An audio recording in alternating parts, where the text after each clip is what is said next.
Tots ells són membres de la Federació de Colles de l'Aplec de Lleida que volen conèixer quines són les claus per elaborar un arròs o fideuà per a un grup gran de persones. Per això, la FECOLL ha organitzat un taller impartit pel xef executiu i formador de gallina blanca, Ferran Climent, perquè els hi doni 4 idees claus en el moment d'elaborar els menús dels 3 dies que dura l'Aplec.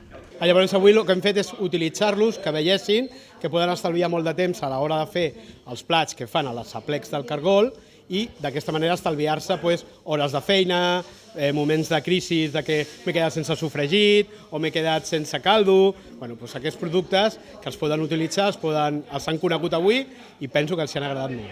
És la segona edició del taller. L'any passat es va posar en marxa aquesta iniciativa amb l'objectiu de donar-li continuïtat. De fet, els participants n'han sortit molt satisfets. Porque normalmente tú con eso de que sabes, pues lo vas echando a ojo. Y aquí no. Aquí te ha enseñado las cantidades y siempre salen mejor, indudablemente. Fer una fideuà per a 100 persones pots trigar un parell d'hores per la gent o 3. Amb aquesta hora, com ens ha demostrat el cuiner de B-Group, en una hora podíem fer la feina per a 100 persones.